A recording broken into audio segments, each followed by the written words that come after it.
Oke teman-teman data scientist, kalau kalian mau naik level di karir, kalian berada di tempat yang tepat. Hari ini kita bakal bedah tuntas playbook yang bisa mengubah cara kerja kalian. Dari yang tadinya cuma pengolah data, jadi arsitek keputusan bisnis. Dan kuncinya, ini bukan soal teknik loh, tapi soal pola pikir seorang senior.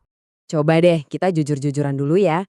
Pernah nggak sih ngerasa udah capek-capek bikin model yang canggih banget, pas ditanya, ini nilainya buat perusahaan berapa? Kita bingung jawabnya. Kalau pernah, tenang aja, kalian nggak sendirian. Ini masalah klasik. Dan hari ini kita akan tuntaskan pertanyaan itu sekali dan untuk selamanya. Nah, ini dia peta perjalanan kita. Kita mulai dari masalah nilai atau the value problem, terus kita lihat gimana data bisa jadi keputusan.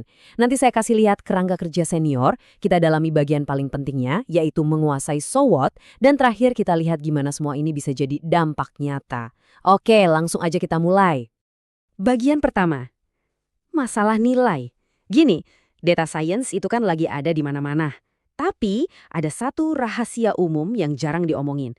Banyak banget tim data yang keren itu kesulitan membuktikan nilai mereka dalam bentuk angka. Mereka sibuk, produktif, tapi kontribusi ke untung rugi perusahaan tuh seringnya abu-abu. Nah, ini masalah besar. Sekarang siap-siap ya. Saya mau bilang sesuatu yang mungkin bakal bertentangan sama semua yang kalian percaya selama ini. Data itu sendiri sama sekali nggak ada nilainya. Nol. Iya, beneran. Petabyte data yang kalian kumpulkan itu, kalau cuma data doang, nggak menghasilkan Rp1 pun buat perusahaan. Nilainya itu ada di tempat lain. Terus kalau datanya sendiri nggak ada nilainya, harta karunnya di mana dong? Jawabannya tuh simple tapi powerful banget. Nilai itu baru tercipta bukan pas data dianalisis, tapi pas ada keputusan yang lebih baik dibuat karena data itu. Nah, ini dia pergeseran mindset yang paling fundamental. Coba lihat grafik ini. Anggap aja ini tangga karir kalian. Data scientist junior itu mainnya di level deskriptif, cuma ngelaporin apa yang udah terjadi. Yang lebih jago naik ke prediktif, meramal apa yang bakal terjadi. Tapi, seorang senior, mereka mainnya di puncak, preskriptif. Mereka bukan cuma meramal masa depan, mereka kasih tahu bisnis tindakan apa yang harus diambil untuk menciptakan masa depan yang lebih baik. Disinilah nilai paling besarnya. Jadi, coba deh pikirin peran kalian kayak gini. Kalian tuh bukan analis yang kerja di dalam gua sendirian. Kalian itu force multiplier, atau pengganda kekuatan. Tugas kalian itu menyebarkan kemampuan bikin keputusan cerdas ke seluruh penjuru organisasi, ke tim sales, marketing, operasi. Kalian bukan cuma menghasilkan insight, tapi kalian memberdayakan seluruh perusahaan. Oke, teorinya udah dapet ya. Tapi prakteknya gimana sehari-hari? Nah, disinilah kita butuh sebuah model, sebuah kerangka kerja. Ini dia, model 3 langkah yang membedakan cara kerja seorang senior. Kerangkanya simple, tapi jangan diremehkan kuatannya. Pertama, apa? Apa sih masalah bisnisnya? Ingat, bukan masalah data, tapi masalah bisnis. Kedua, terus kenapa? Kenapa temuan ini penting? Artinya buat bisnis apa? Tindakan apa yang bisa kita ambil? Dan yang ketiga, sekarang gimana? Oke, terus gimana cara kita mewujudkan ini? Siapa yang harus bergerak? Kapan? Nah, ini soal eksekusi.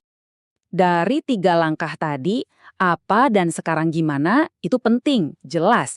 Tapi ada satu yang jadi pembeda mutlak, jembatan antara junior dan senior, yaitu langkah kedua. Terus kenapa? Atau so what? Mengerti dan menguasai ini, itu segalanya. Dan ini bukan kata saya aja loh, sumber materi kita menyebut ini, saya kutip ya, salah satu atribut penentu senioritas dalam DS. Intinya gini, junior itu kasih data, senior itu kasih implikasi dan rekomendasi tindakan yang jelas. Terus gimana caranya biar jago di sini? Nih, saya kasih 4 tips. 1. Jangan pikirin terus kenapa di akhir proyek. Tanyakan itu dari hari pertama. 2. Tulis jawabannya. Jadikan itu bintang utara atau panduan utama proyek kalian. 3. Jadi detektif bisnis. Cari tahu tombol apa aja yang benar-benar bisa ditekan sama mereka. Dan terakhir, ingat ini baik-baik. Bos-bos itu nggak peduli sama akurasi model kalian. Mereka peduli sama apa artinya itu buat bisnis mereka. Oke, teori melulu bosen juga ya. Yuk kita buat ini jadi nyata. Kita akan bedah kasus klasik, bikin model prediksi churn, dan kita lihat gimana seorang senior bakal mendekati masalah ini pakai kerangka kerja tadi. Biar kita satu frekuensi, singkat aja. Churn rate itu persentase pelanggan yang cabut atau berhenti langganan di periode tertentu. Ini metrik super penting, ibaratnya ini lubang di ember bisnis kita. Nah, di sini kelihatan banget bedanya. Data scientist junior mungkin langsung loncat bikin model, tapi senior mereka mulainya dari pertanyaan. Di tahap apa, mereka nanya, gimana kita ngukur churn? Ruginya berapa sih tiap ada satu pelanggan yang pergi? Terus, masuk ke terus kenapa? Mereka bakal menantang. Oke, kita punya skor prediksi. Terus mau diapain? Mau ditelepon? Dikasih diskon? Rencananya apa? Dan terakhir, di sekarang gimana? Mereka berubah jadi manajer project. Siapa penanggung jawabnya? Tim marketing sudah siap belum? Kapan kampanyenya jalan? Lihat kan, ini bukan lagi ngomongin kode, ini ngomongin bisnis. Saya ulang sekali lagi ya, karena ini poin paling penting dari semua yang kita bahas hari ini. Model kalian bisa punya akurasi 99,9%, bisa menang kompetisi Kaggle sekalipun. Tapi, kalau nggak ada tindakan yang diambil atau tindakan yang nggak efektif buat mengurangi churn, maka nilai bisnis dari model kalian itu persis nol besar, kosong, nggak ada. Dan inilah hasilnya.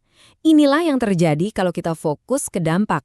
Dengan menerapkan kerangka kerja ini, timnya berhasil membuktikan kalau modal baru mereka itu menghasilkan $20 nilai tambahan untuk setiap 100 pengguna.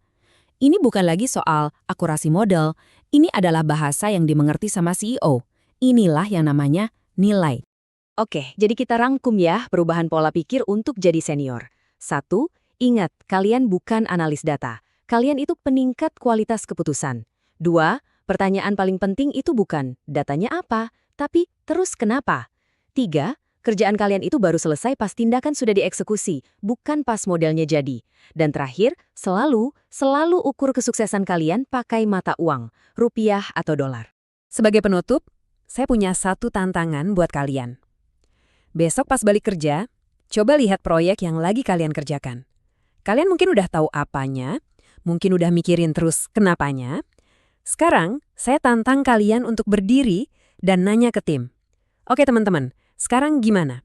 Apa langkah nyata kita selanjutnya? Nah, pas kalian udah mulai bertanya seperti itu, disitulah kalian udah mulai bertindak seperti seorang senior.